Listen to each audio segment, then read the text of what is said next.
There comes a moment, often in silence, when something inside you begins to stir. A presence, not loud, not boastful, not demanding, but ancient, familiar, like the smell of earth after rain, like the voice you knew before language. It doesn't argue, it doesn't convince, it waits. It has always waited. And if you stop, truly stop, and listen, you'll realize it was never absent, only ignored. This is the beginning of everything. Not the day you were born, not the day you achieved, but the day you remembered. Remembered that you were never lost, only trained to feel lost. Trained by a world terrified of your power. Schooled into amnesia. Praised when you obeyed, punished when you dared to stand alone. Told that self-belief was arrogance, that doubt was humility. And so you dimmed your light, not to be humble, but to be safe, to be accepted, to be loved. But you were never meant to be loved for your silence. You were meant to be loved for your fire. Emerson understood this fire. He called it self-reliance, but it was more than independence.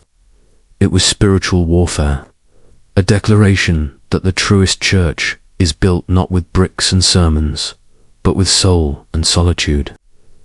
He did not worship a God that spoke only through scripture or pulpit, but a God that breathed through intuition, through the pulse of your own being, through that quiet certainty that rises when you are most alone and most free. This is not the self of ego, not the surface identity with its masks and fears. This is the deeper self, the root, the eternal, the you that does not need to become because it already is. Self-belief, to Emerson, was not a motivational slogan, it was a sacred act, the highest act, higher than creed, higher than tradition, higher than the most beautiful prayer recited. Without conviction, because when you trust yourself, you are trusting the infinite. You are aligning with the very source of life. But this is a terrifying thing in a world built on obedience. From the beginning, you were taught to look outside, to defer, to seek permission, family, religion, culture, all with their prescriptions for who you should be. They meant well, most of them, but their love was conditional. Their acceptance came with an invisible contract. Betray yourself, and we will praise you. Be what we need, not what you are. And so you fragmented, piece by piece, smile here, agree there, suppress this, hide that, until the only thing left was the hollow echo of someone else's idea of you. You became fluent in self-denial, a master of masks, and still a whisper remained. It never shouted, never begged, but it never left. Because your soul refuses to be erased.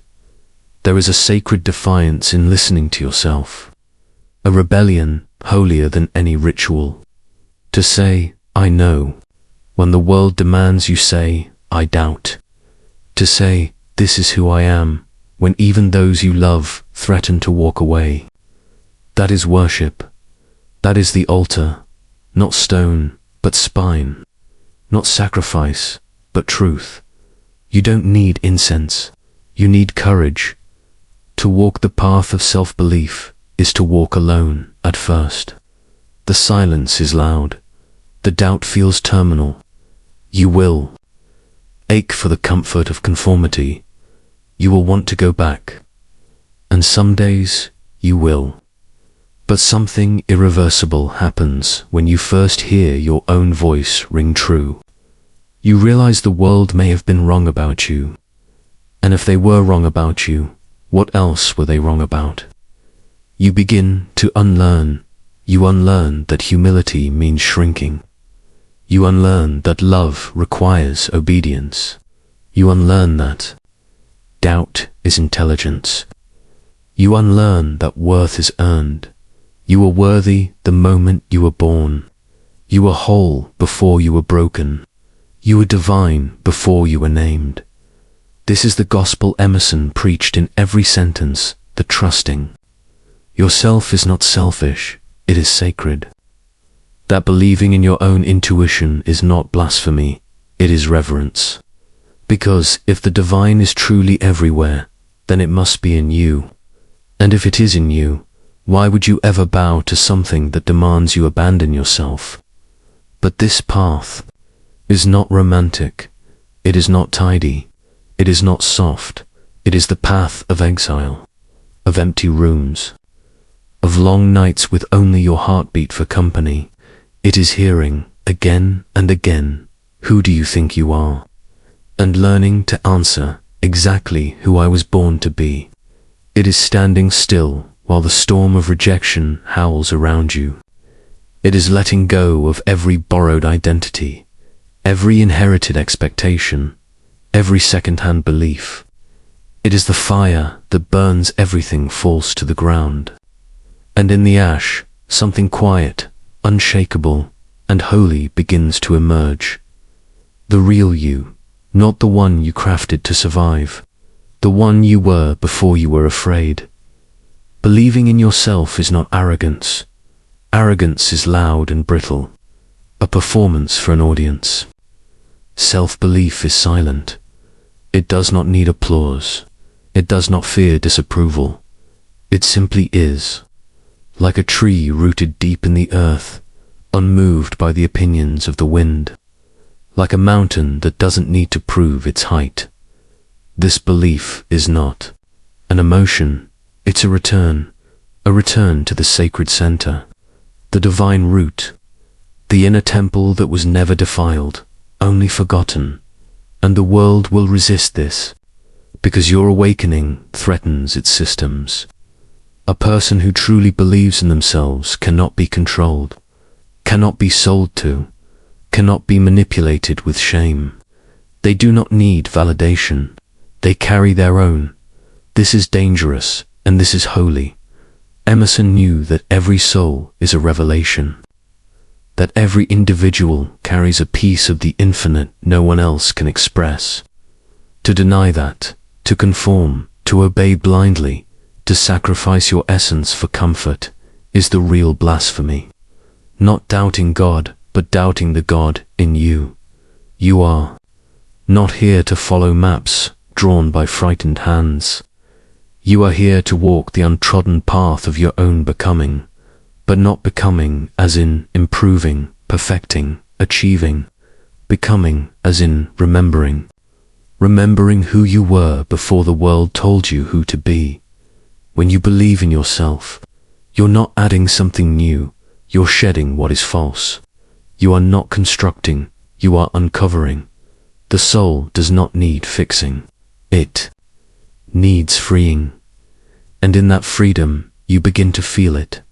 The sacredness of your own existence. The holiness of your own yes and no. The quiet clarity of your own knowing. You begin to understand that worship is not kneeling in fear, it's standing in truth. That prayer is not always words, it's the act of daring to live your life, as if your soul mattered, because it does, more than the rules, more than the roles, more than the comfort of fitting in. And when you finally come home to yourself, truly home, there is no trumpet, no grand applause, only stillness, like the hush before dawn, like the eye of a storm. And in that stillness, something breaks open, not pain, not even joy, but reverence. You bow not to an idol, but to your own heartbeat. You realize that every time you trusted your gut, every time you said no when it cost you, every time you followed a path only you could see, you were praying, you were worshipping, not the God they told you to fear, but the God that breathes when you say I am.